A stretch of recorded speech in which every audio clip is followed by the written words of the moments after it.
Well, I'm kind of been on this savings kick. I don't know about the rest of you, but I'm in my final year of full-time employment at my current employer. If you're new to the channel or don't know my story, the channel's called 30 and Out because our my workplace has a 30 and out, what we nicknamed it. When you get 30 years is when you get full pension benefits, and it includes a supplement that carries you to 65 that kind of offsets our insurance that we lost years and years ago in contracts. So we used to have, retiree medical insurance for life that was paid for under our pension, but they took that away. So anyway, so I'm in my final year running up to retiring from this job and moving south to Florida to rejoin my wife and my daughter down there. And so I've been on this kick of I want to save as much cash as I can. I'm still taking advantage of my 401k contributions. I'm not doing any above and beyond, just doing my typical 15% goes in total between my contribution and the company's. And then everything else I'm saving either in a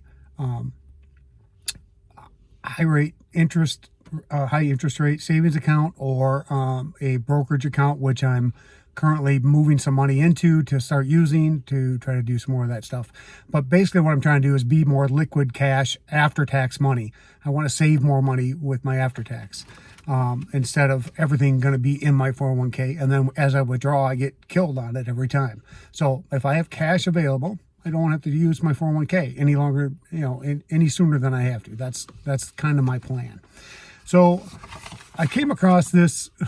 Everything seems to have a rule. There's all kinds of rules in this financial world, and I'm finding tons of them that I'm surprised we can call them rules, because I can make something up like similar to this, and I kind of did, that we can call it the rule.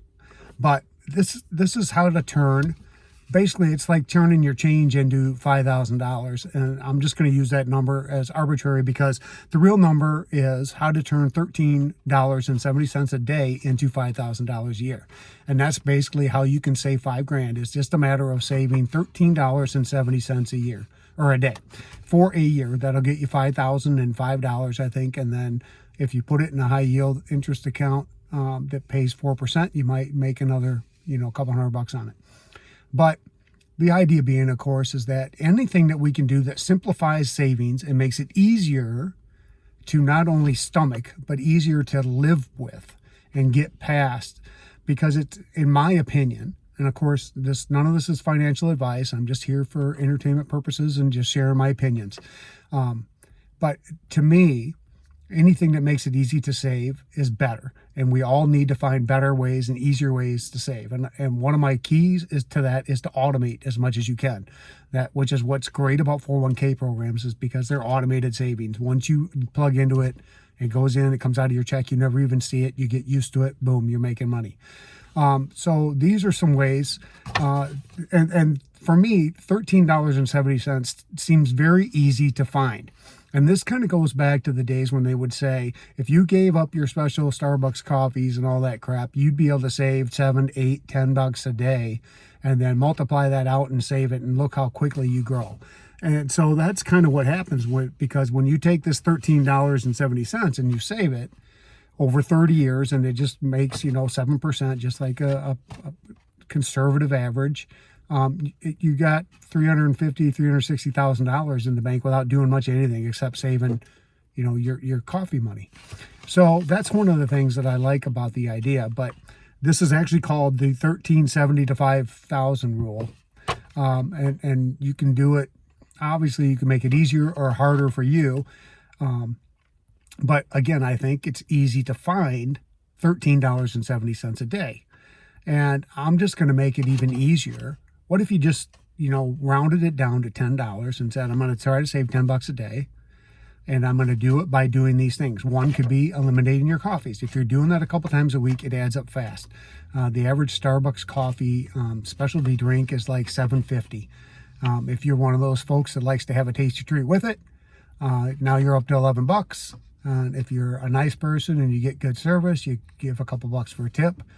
But if you can save $10 a day, one of the places to start would be to do that. If you're buying a coffee every day, that's an easy $7.50. But if you're taking buying lunch at work a couple times a week, it adds up fast. I know we have a cafeteria at work. It's not cheap to eat down there, and I know people that eat every meal there, and that's fine for them. But whatever is works for you. But this is easy ways to find money so you can start capitalizing on this savings. So if you start sack lunching it more, and maybe only have lunch out on Friday with the office crew or whatever you guys do, that's an easy way to save even $4 or $5 a day, even if that just means you're buying pop. I was buying pop every day at work, just buying one for the drive home, and I was like, how stupid am I that I'm spending $2.50 for a pop when I can buy a 6-pack for $4? So now I keep pop in the fridge at work. So these are little things you can do to get up to $10, and that $10 adds up pretty quick. That $10 a day, and you just do that for the 30-year period, you're at $360,000, and that's with a very conservative 7%. If you did the $5,000 a year thing, and you kept that money going, you'd be close to $500,000 inside this 30 years. So that's pretty significant money. Now, if you want to make it easier, make it easier. You can find $5 a day. The whole point is to become a consistent saver. That's what makes people money. That's what makes you a millionaire, if that's your goal. Is you got to be consistent with your savings and consistent with how you spend your money. For me, if you want to make it harder, I'm planning on making mine relatively difficult, because I want to challenge myself a little bit, and I want to save as much cash as I can, one way or the other. And saving it for that first year or so that I'm off work, and if I don't have to look for another job to make ends meet, that's preferable, right? So my whole idea is I'm going to take the amount I want to save and divide it by the 365, or divide it by the weeks, and say, oh, well, in order to save 20 grand, I've got to save X amount of dollars every week, one way or the other. And I'm going to find a way to make that automatic. And and then I'll check back in with you, in a year, and see if I've got the 20 grand saved. But you get the idea. It's not really about accountability to me. I'm doing it for me. You do it for you and for your family. Sit down, find ways to save money in your budget, find ways to multiply your wealth. And that will keep you from being one of those people they talk about that's in their 60s and has nothing saved for retirement. I see those stories all the time too. It's ridiculous and it's scary. So, as usual, thanks for watching. We'll see you next time.